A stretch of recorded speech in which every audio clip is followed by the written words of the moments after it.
Hello friends, and welcome again to Pyat's Fortress. It's been a long time since we last chatted regularly, but I hope to be making some kind of leeway on that. I'm not going to promise or commit to any kind of schedule because when I make a schedule I turn into a liar. So here I am at any rate. I'm still living below ground here. You see the fortress is looking a bit different perhaps from when you're used to it. It's actually the Pyat's Office of Solitude. The Fortress of Solitude is right next door, behind that wall behind me, but I thought I'd do a few episodes from here, kind of switch things up a bit. I find I've got some reference materials easy at hand here, and the acoustics are a bit better too. In any case, you might be wondering what has drawn me. What has drawn me out of my long silence and prompted me to once again return to the airwaves? Well, there's been a couple of things happened in the last few months that are of significance to me, and even though I make a point of generally ignoring all the hurly-burly and hustle and bustle of the surface world, I have to acknowledge some of them. First of all, the 4th edition of Dungeons & Dragons has come out. It's an interesting looking edition. I haven't had a chance to really go through it yet. Looks like a lot of things have changed. I understand they're trying to make it more like those massively multiplayer online whatever you call them that you kids like to play these days. I prefer Tetris.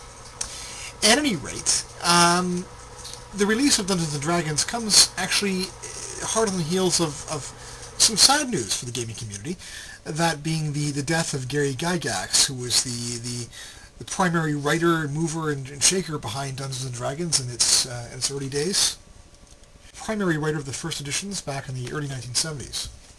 Actually, I had the opportunity to meet Mr. Gygax once at a convention in 2006. We were both author guests. I was certainly not on the same level as he was. I was a very minor author guest. But I had the chance one morning to meet him while he was setting up, and had a good conversation with him, and we chatted a bit, and he did me the honor of actually autographing my books. Gygax's death was fairly well covered in the mainstream media, but I'd like to note the passing and pay tribute to another gaming pioneer, another fellow who really enriched the lives of the earliest members of our hobby. And that is Robert Bledsaw, who died just a month after Gary did this year. Robert Bledsaw was the founder of Judges Guild, which was the first outside publisher of Dungeons & Dragons supplements and adventures and play aids, starting in 1976.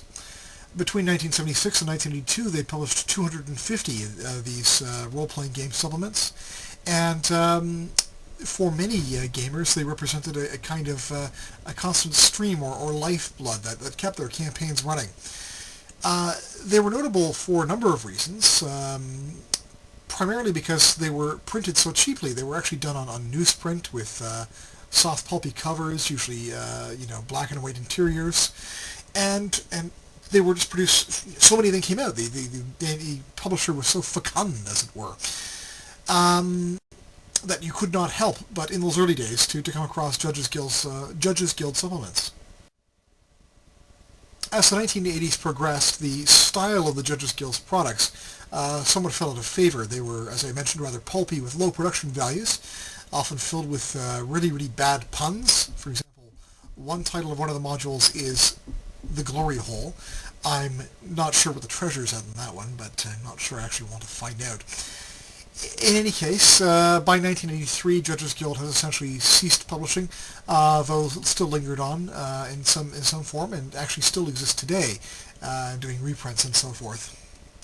In any case, as I mentioned, for many early young gamers, the Judges Guild output was a constant supply, provided a constant steady stream of new material for their campaigns. They kept them going and opened the portal to worlds of adventure. And so, when you crack open your new edition of the Dungeons & Dragons game, and when you play your first session, I hope that you would spare a thought for Gary Gygax and for Robert Bledsaw, and for all the work they put into laying the groundwork for what the hobby has become today. This is Pyat from Pyat's Fortress, urging you to stay fortified and to watch this space. Good night, and good luck.